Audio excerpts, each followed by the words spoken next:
ASM Subhajit Sanyal Birbhum জেলার Batashpur rail স্টেশনে বদলি হয়েছেন।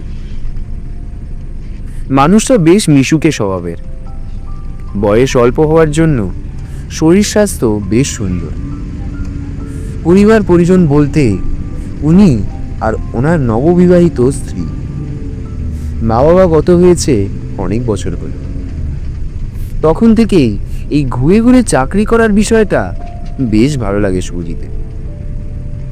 তবে এই জায়গাটা শুভজিতের তেমন ভালো লাগেনি।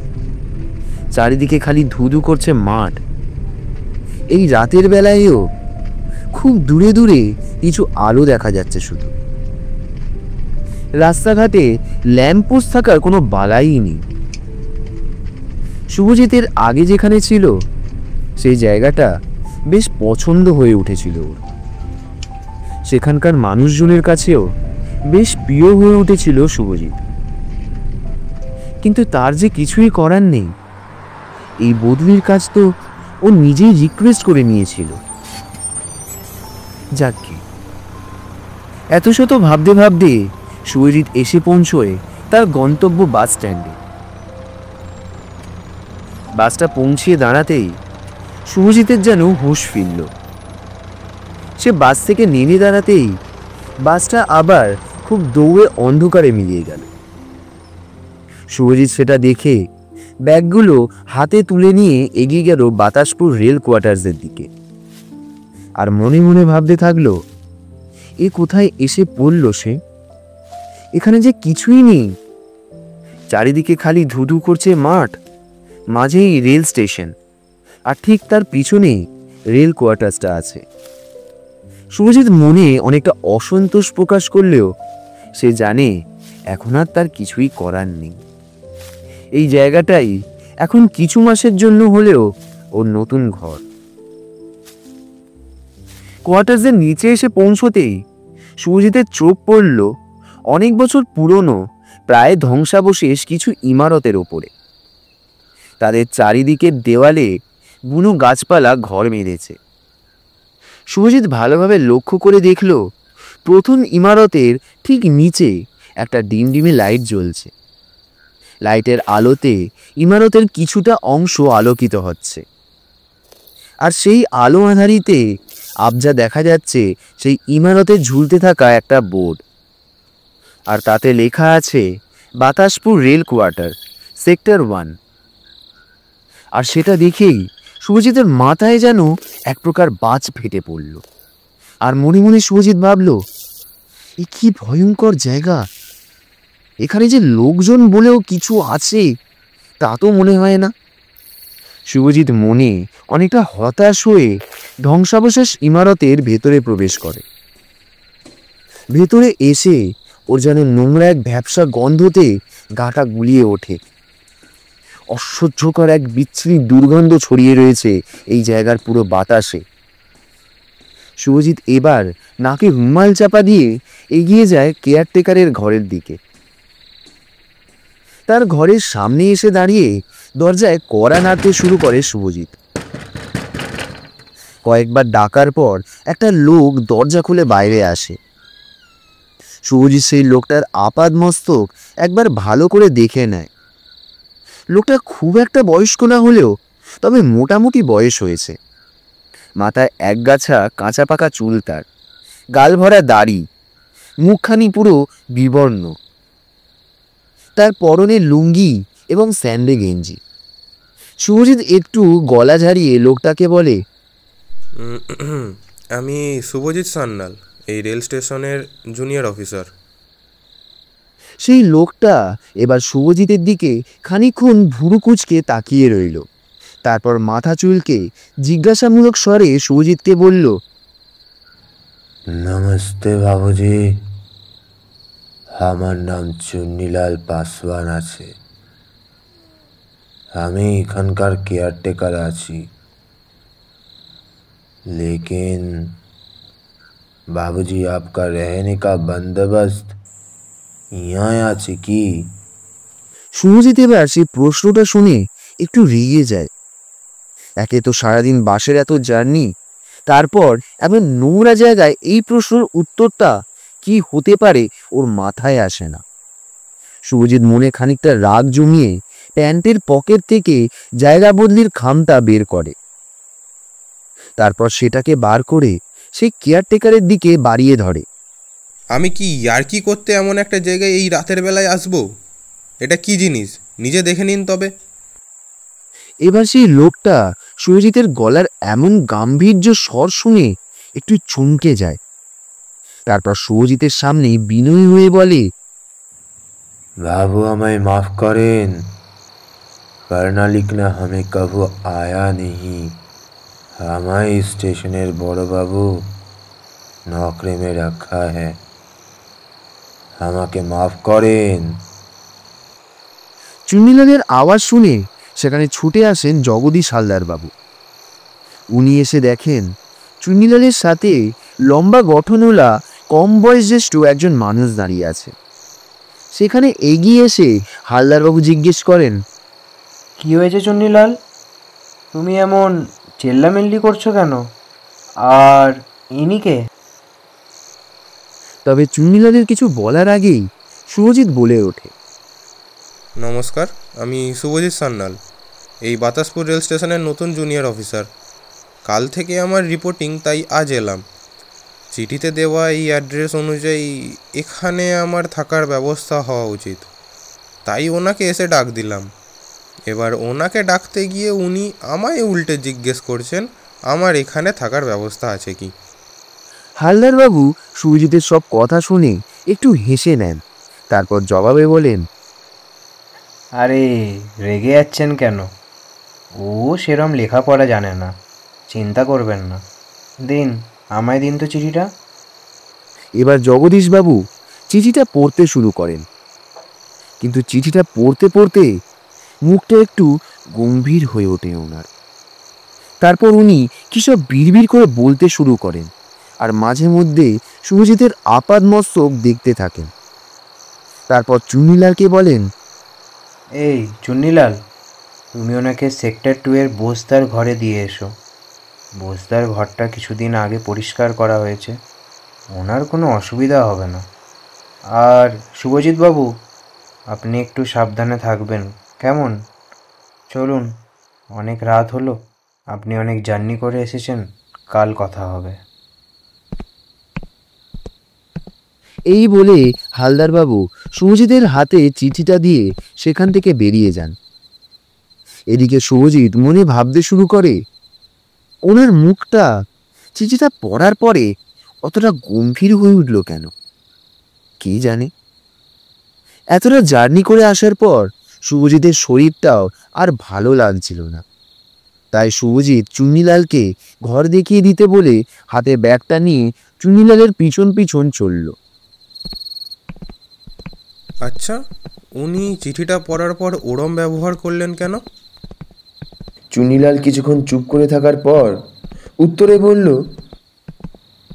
সেরম কিছুই না बाबू, आपका आने के आगे ये घर बोस बाबू का कमरा था। वो आदमी অনেক ভালো আদমি ছিলেন, তবে কিসমত যে ভালো আদমির বহুত খারাপ হয় বাবু। এই বলে চুন্নিলাল চুপ হয়ে যায়। শুভজিৎ চুন্নিলালের কথা কিছু না বুঝতে পেরে চুন্নিলালকে বিরক্ত করে একটা কণ্ঠে বলে, কি বললে? কিসমত খারাপ? কি হয়েছিল? চুন্নিলাল এবার একটু দাঁড়িয়ে গেল। তারপর শুভজিৎকে বলল, বাবু,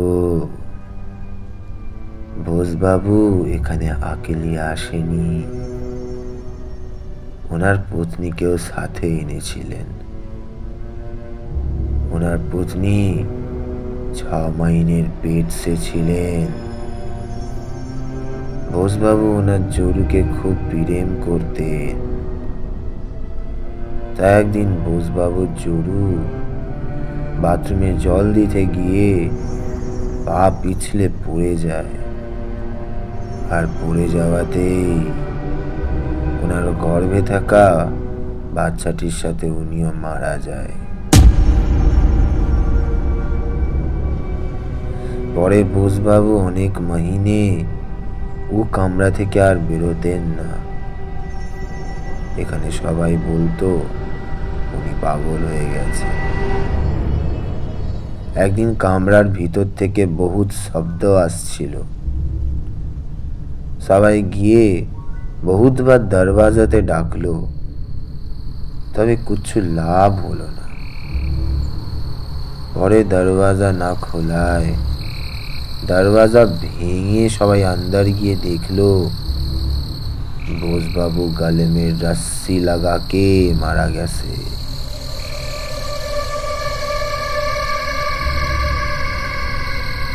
उसके बाद दिन से ये बतासपुर क्वार्टर এই অবস্থা। बहुत दिन बंद ছিল, এখন আবার এই কোয়ার্টার খোলা হয়েছে। শুভজিৎ কথাগুলো শুনে খানিকক্ষণ চুপ হয়ে যায়, আর মনে মনে ভাবে তাই হয়তো হালদারবাবু চিঠিটা পড়ার সময় মুখটা ওরম করছিলেন। শুভজিৎ আবার চুনিলালকে জিজ্ঞেস করে, আচ্ছা, তাহলে এখন এই কোয়ার্টার্সগুলোয় কজন আছে? চুনিলাল চলতে চলতে আবার শুভজিৎকে বলে ওঠে, यहाँ पे এখন আদমি বলতে 3 জন বাবু, আমি, আপনি আর ও হালদার বাবু। নিন বাবু, ঘর এসে গেছে, দাঁড়ান দরওয়াজা খোল দি।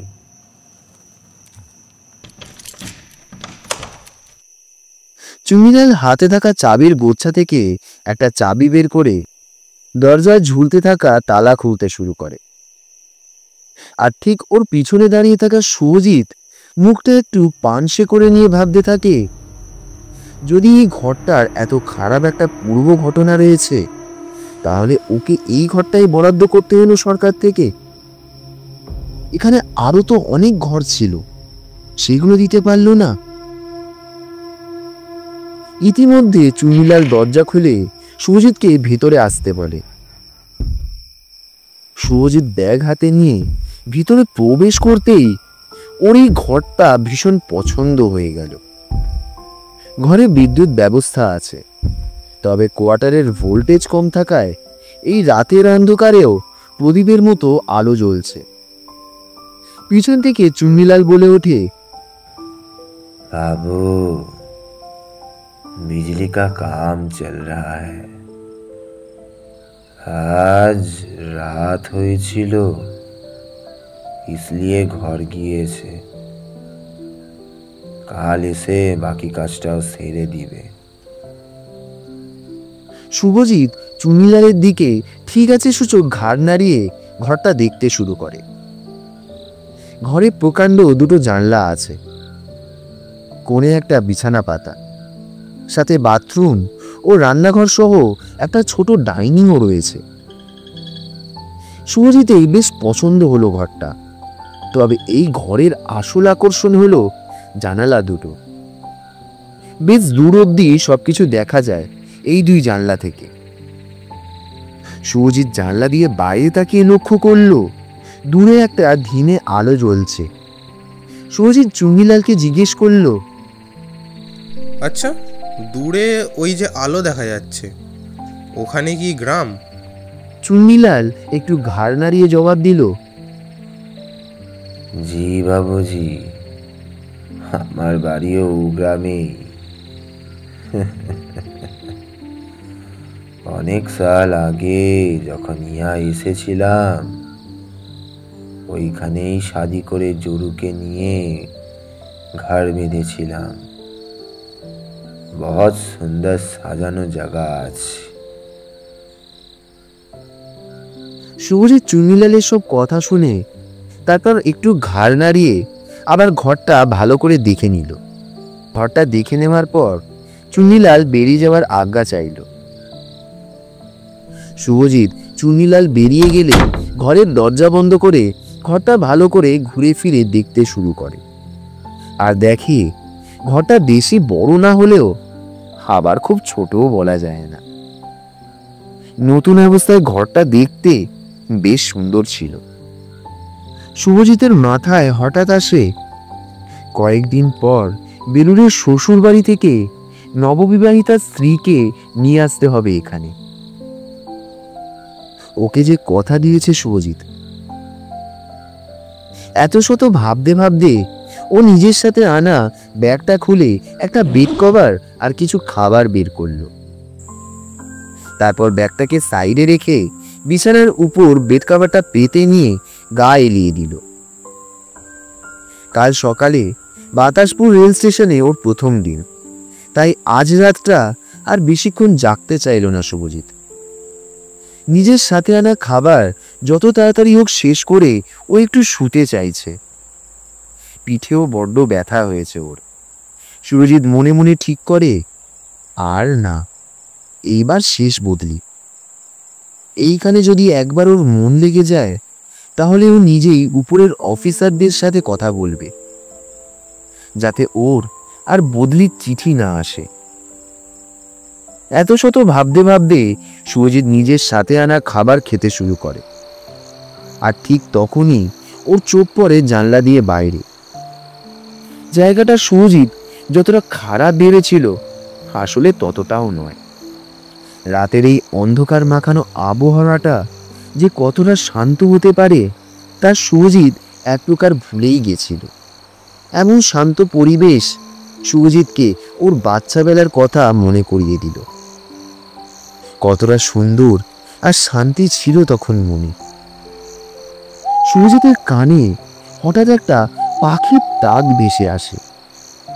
সুরজিৎ খুব মন দিয়ে খানিকক্ষণ শোনে, তারপর জানলা দিয়ে এপার ওপার খুঁজতে শুরু করে। আর মনে মনে ভাবে আসলে পাখির ডাকটা কোথা থেকে আসছে। ঠিক তখনই ওর নজরে আসে কোয়ার্টারের পাশে একটা নিম গাছের ওপরে। তার ডালে একটা হুতুম পেঁচা বসে নিজের মনেই ডেকে চলেছে। শুভজিৎ সেটা শুনতে শুনতে নিজের খাবার শেষ করে। তারপর সাথে আনা বোতলের জল খেয়ে বিছানায় গা ভাসিয়ে দেয়। কাল সকালে চুন্নিলালকে বলে সে ঘরের জিনিসপত্র কিনে আনবে, তারপর না হয় ঘরটা ভালো করে ঘুরে ফিরে দেখবে। শুভজিতের হঠাৎ চোখ পড়ে বিছানার উপর জ্বলতে থাকা লাইটটার ওপরে। শুভজিৎ বিছানা থেকে উঠে ঘরে জ্বলতে থাকা ডিমের লাইটটা আবার বন্ধ করে। ওর ছোট থেকেই অন্ধকারে শোয়া অভ্যেস, তাই লাইট নিভিয়ে বিছানায় এসে আবার শুয়ে পড়ে ও। শুভজিৎ একবার ঘড়ির দিকে দেখে, এখন সবে রাত 8টা বাজে। কিন্তু শুক্লপক্ষের এই রাত যেন আবহাওয়াটাকে আরো গভীর অন্ধকারে ডুবিয়ে দিয়েছে। সুরজিৎ এত কিছু না ভেবে চোখ বন্ধ করে বিছানায় শুয়ে পড়ে। ঘড়িতে এখন ঠিক রাত 12টা। সুরজিৎ গভীর ঘুমে আচ্ছন্ন। হঠাৎ বন্ধ দরজার ওপারের রান্নাঘর থেকে একটা বিচ্ছিরি শব্দ হয়ে উঠল। শুভজিতের চোখটা হঠাৎ সেই শব্দে খুলে গেল। শুভজিৎ প্রথমে ভাবলো হয়তো কোনো বিড়াল এসেছে। তারপর সেই আওয়াজটাকে উপেক্ষা না করে চোখ বুজিয়ে আবার শুয়ে পড়ে। আর ঠিক তখনই রান্নাঘর থেকে একটা না হাতা খুন্তি নাড়ার আওয়াজ শুভজিতের কানে ভেসে আসে। কেউ যেন খুব মন দিয়ে কিছু একটা রান্না করছে সেখানে। আর ঠিক তখনই শুভজিতের চোখের সামনে কেউ খুব আক্রোশে বাথরুমের দরজাটা খুলে দেয়। আর যেন বাথরুমে এক বালতি জল কেউ ঢেলে দেয়। এবার শুভজিৎ বাথরুমে জল ফেলার শব্দ শুনে ভয়ে আড়ষ্ট হয়ে উঠল। একটু বসো, এক্ষুনি খাবার আনছি। শুভজিতের কানে অস্পষ্ট মহিলার কণ্ঠস্বর ভেসে আসতেই শুভজিৎ বিছানা থেকে উঠে কম্পমান হাতে দেওয়ালে সুইচ টিপে আলো জ্বালল। ও এর আগে কোনদিন ভূতে বিশ্বাস করেনি, তবে এই একা ঘরে শুক্লপক্ষের রাতে এরম শিহরণ জাগানো অভিজ্ঞতা এর আগে কখনো ওর হয়নি। সুজিত বিছানা থেকে নেমেই দরজার ছিটকিনি খুলে বাইরের রান্নাঘর সহ বাথরুমে ঢুকে ভালো করে দেখে নিল, কিন্তু কাউকে দেখতে পেল না শুভজিৎ। রান্নাঘরে ওভেন ও গ্যাস সিলিন্ডার আছে, সাথে কিছু বাসনকোসনও রাখা আছে। শুভজিৎ ঘর দেখতে গিয়ে লক্ষ্য করেছিল সেটা, কিন্তু এই অন্ধকার রাতে হাতাখুন্তির শব্দ এলো কোত্থেকে? আর তার সাথে ওই নারী কণ্ঠস্বর। শুভজিৎ মনে অনেক প্রশ্ন নিয়ে ভয় মাখানো স্বরে একবার বলে উঠল, কে? কেউ আছে? কেউ কি আছে ওখানে? তবে উত্তরে কোনো জবাব সে পেল না। শুভজিৎ বোঝে সারাদিনের এত পরিশ্রম আর চুনিলালের ওই কথাগুলো হয়তো ওর মস্তিষ্কে গিথে গেছে। শুভজিৎ আবার ঘরের লাইট নিভিয়ে বিছানায় এসে শুলো। আর ঠিক তখনই শুভজিতের কানে আবার ভেসে আসে সেই নিম গাছে বসে থাকা হুতুম পেঁচার ডাক। এই শুক্লপক্ষের অন্ধকার মাখানো রাতে পাখিটার এমন ডাক যেন পুরো আবহাওয়াটাকে মাতিয়ে তুলেছে। শুভজিৎ এবার কম্পমান হাতে জানলার পাল্লাটা টেনে দিয়ে আবার বিছানায় গিয়ে শুলো। আর মনে মনে ভাবল, এরম ভয়ঙ্কর পরিবেশে ও নববিবাহিত স্ত্রীকে কিভাবে আনবে। শুভজিৎ মাথায় একটা হাত দিয়ে গভীর চিন্তায় ডুবে যায়। আর ঠিক তখনই রান্নাঘর থেকে আবার একটা ভয়ঙ্কর শব্দ শুভজিতের কানে ভেসে আসে। শুভজিৎ শোনে কেউ যেন প্রবল আক্রোশে একটা জলের গ্লাস বেসিনে ছুঁড়ে রাখলো। আর ঠিক সঙ্গে সঙ্গে একটা মহিলা কণ্ঠস্বর শুভজিতের কানে ভেসে আসে, এই, তোমায় কতবার বলেছি এখানে গ্লাস রাখবে না, যাও এক্ষুনি ধুয়ে রাখো।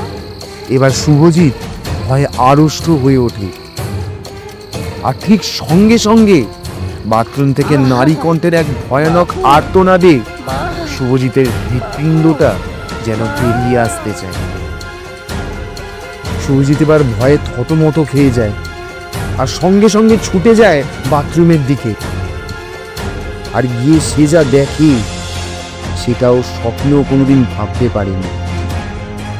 শুভজিৎ দেখল একজন বেশ স্বাস্থ্যবান মহিলা বাথরুমের উপর হয়ে পড়ে আছে, আর তার মুখ থেকে অনেকটা তাজা রক্ত গড়িয়ে যাচ্ছে ড্রেনের দিকে।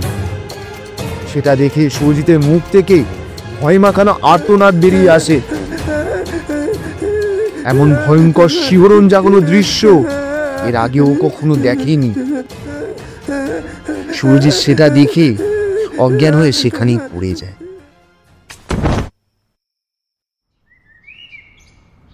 পরদিন সকালে শুভজিতের চোখ খুলতে ও দেখল সিনিয়র এএসএম হালদার বাবুর ঘরে শুভজিৎ শুয়ে আছে। শুভজিৎ বুঝল ও মাথাটা বড্ড ভারী হয়ে আছে। হালদার বাবু শুভজিতের পায়ের কাছেই বসে আছে। শুভজিতের জ্ঞান ফিরেছে দেখে হালদার বাবু ওকে বলে, আরে উঠছো কেন? শুয়ে থাকো, শরীর ঠিক লাগছে এখন? কি হয়েছিল বলো তো কাল রাতে? তোমার চিল্লানোর আওয়াজ শুনে আমরা সবাই ছুটে গিয়ে দেখি তুমি জ্ঞান শূন্য অবস্থায় বাথরুমের সামনে পড়ে আছো। এই চুন্নিলাল, একটু জল আনো তো। চুনিলাল জলের গ্লাসটা নিয়ে এসে শুভজিতের হাতে দিতে শুভজিৎ জলটা এক ঢোকে খেয়ে নিয়ে হালদার বাবুর দিকে ফ্যালফ্যালে চোখে কিছুক্ষণ তাকিয়ে রইল। তারপর গতকাল রাতের সব ঘটনা হালদার বাবুকে খুলে বলল। কিভাবে একজন মহিলার কণ্ঠস্বর সে শুনেছিল, মাঝরাতে হুতুম প্যাঁচার সেই ভয়ঙ্কর ডাক, আর বাথরুমে সেই ভয়াবহ দৃশ্য। কিছুক্ষণ পর শুভজিৎকে ইঙ্গিত করে উনি বলে ওঠেন, ব্যাপারটা খুব পুরনো না। তোমরা এখানে আসার আগে এই কোয়ার্টার্স বন্ধ ছিল। কিছুদিন আগেই হেড অফিস থেকে চিঠি আসতে আমি আর এই চুন্নিলাল মিলে এখানে আবার এসেছি। তবে সেক্টর 2-তে আমরা কেউই যাই না। তোমার আগে এই বাতাসপুর স্টেশনের জুনিয়র অফিসার ছিল মনোরঞ্জন বোসবাবু। মানুষটা বড্ড ভালো ছিলেন। উনি আর ওনার ওয়াইফ এই সেক্টর 2তেই থাকতেন। একদিন শুনেছিলাম ওনাদের ভেতরে কিছু একটা নিয়ে ঝগড়া হওয়ার কারণে বোসবাবু তাড়াতাড়ি ডিউটিতে চলে গিয়েছিলেন। এদিকে ওনার স্ত্রী 6 মাসের অন্তঃসত্ত্বা ছিলেন। ঘরের সব কাজ সারতে গিয়ে কখন যে বাথরুমে পড়ে গিয়েছিলেন তা আমরা কেউই বুঝিনি। দুর্ভাগ্যবশত সেখানেই ওনার মৃত্যু হয়। পরে বোসবাবু এই ঘরেই নিজের দেহ রাখেন। তারপর থেকে এই কোয়ার্টার্সে যত অলৌকিক ঘটনা ঘটতে থাকে। পরে হেড অফিসে চিঠি দিয়ে সবটুকু জানাতে। ওনারা এই জায়গাটা বন্ধ রাখতে বলেছিলেন। তবে এখন যে নতুন অফিসার ইনচার্জ হয়েছেন উনি এসব কিছুই মানেন না। ইমিডিয়েটলি এই জায়গাটা খোলার জন্য হুকুম পাঠিয়েছেন। হালদারবাবু এতটুকু বলে একটা দীর্ঘ নিঃশ্বাস ফেললেন। তারপর শুভজিৎকে বললেন, দেখো, তুমি চাইলেই ওপরে চিঠি দিতে পারো, তবে শুনানি হতে সময় লাগবে। ততদিন চাইলে তুমি আমার ঘরে থাকতে পারো। আমি বিয়ে থা করিনি, তোমার কোনো অসুবিধা হবে না। শুভজিৎ হালদারবাবুর সবটুকু কথা মন দিয়ে শোনে। তারপর একটা দীর্ঘ নিঃশ্বাস ফেলে হালদারবাবুকে বলে, স্যার, আমি বাচ্চা থেকেই একা থেকে মানুষ। অনেক কিছু এর আগে দেখেছি, তবে এমন কিছুর অভিজ্ঞতা এর আগে আমার হয়নি। আমি জানি আমি যে উত্তরটা আপনাকে দেব এটা নিতান্তই বোকামি। তাও আমি একা থাকতে চাই। আমার নববিবাহিত স্ত্রীকে যে আমি কথা দিয়েছি, তবে দয়া করে ওকে কিছু বলবেন না। আমার স্ত্রী শহরের মেয়ে। এমন ভয়ঙ্কর কোনো ঘটনা শুনলে ও আর আসবে না। আমি ঘরের সবটুকু গুছিয়ে ওকে নিয়ে আসব। আপনি চিন্তা করবেন না, আমি সবটা সামলে নেব। ওর এমন উত্তর শুনে হালদারবাবু রীতিমতো চমকে যান। ছেলেটা এ কি বলছে? সবকিছু জেনে শুনেও ও একা থাকতে চায় ওই ঘরে, তারপর আবার নিজের বিবাহিত স্ত্রীকেও সাথে আনতে চায়। এটা নিতান্তই বোকামি ছাড়ার কিছুই না। হালদারবাবু শুভজিৎকে অনেক বোঝানোর চেষ্টা করেন, তবে শুভজিৎ ওনার কোনো কথাই শুনল না। সেই দিন শুভজিতের বাতাসপুর স্টেশনে প্রথম দিন ছিল। তাই সারাদিনের নানান কাজের ব্যস্ততায় শুভজিতের সারাটা দিন কেটে যায়। সন্ধ্যেবেলায় ডিউটি শেষ করে যখন শুভজিৎ কোয়ার্টার্সে ফিরছিল, চুন্নিলাল ওকে ডেকে ওর আনতে দেওয়া জিনিসপত্রগুলো শুভজিতের হাতে তুলে দিল। বেশি কিছুই না, একটা বালতি, কিছু রান্না করার সামগ্রী, সাথে ঘরের কিছু নিত্যনৈতিক জিনিসপত্র।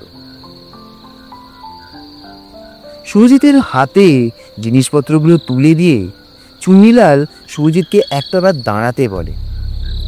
তারপর নিজের পকেট থেকে একটা লাল ধাঁধা বের করে শুভজিতের হাতে পরিয়ে দেয়। সেটা দেখে শুভজিৎ চুন্নিলালকে জিজ্ঞেস করে, আরে এইসব কি বাঁধছ? আমি ঠাকুর দেবতা মানি না, এসব আমায় বেঁধে লাভ নেই। শুভজিৎ দেখল চুন্নিলাল এবার শুভজিতের দিকে তাকিয়ে কিছু একটা বিড়বিড় করে বলল। তারপর ওর মাথায় দুবার ফু দিয়ে ওকে বলে উঠল, बाबू, आपका विश्वास ना कराते सच बात तो बदलाবে না। কাল রাত আপনি যেটার সামনা করেছিলেন ও কোনো স্বাভাবিক ইনসান নয়, ये तो আপনি জানেন।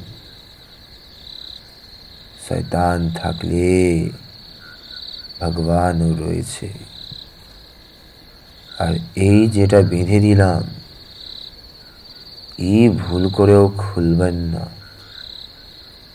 यहाँ का খুব সিদ্ধ এক মন্দির থেকে নিয়ে এসেছি। जान बाबू, ভগবান आपके সাথে থাকবে। চুন্নিলাল শুভজিৎকে সেগুলো দিয়ে আর ধাগাটা পরিয়ে সেখান থেকে চলে যায়। শুভজিৎ খানিকক্ষণ চুপ করে চুন্নিলালের দিকে তাকিয়ে থাকে, তারপর ঘরের উদ্দেশ্যে রওনা দেয়।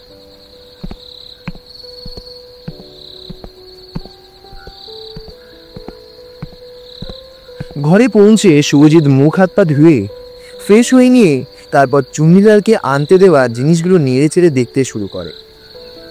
আর হঠাৎ শুভজিতের চোখ পড়ে ওর হাতের লাল ধাগাটার উপরে। সেটা দেখার পর শুভজিতের ওর মায়ের কথা হঠাৎ মনে পড়ে যায়। এরম লাল সুতো শুভজিতের মা ওকে বাচ্চাবেলায় পুজো করে এসে পরাতেন আর বলতেন, এই সুতো তোকে যত বিপদ আপদ থেকে রক্ষা করবে। শুভজিতের মনটা হঠাৎ খারাপ হয়ে যায়। ও আগাগোড়া এমন ছিল না। খুব অল্প বয়সে বাবা মাকে হারানোর পর শুভজিতের বিশ্বাস উঠে যায় ভগবানের উপর থেকে। যাকগে, শুভজিৎ বোঝে ভীষণ জোর খিদেতে ওর পেট একেবারে আওয়াজ করতে শুরু করেছে। কাল রাত থেকে সেরম কিছু খাওয়া হয়নি, তাই হাঁড়িতে একটু চাল আর ডাল ভিজিয়ে খিচুড়ি মতো বানিয়ে নিল। রান্নাবান্নায় ভীষণ পটু শুভজিৎ, তবে এখন এই ডাল চালে খিচুড়িটাই ওর কাছে অমৃতর থেকে কম কিছু না। শুভজিৎ জানলার কাছে বসে খেতে খেতে বাইরে তাকায়।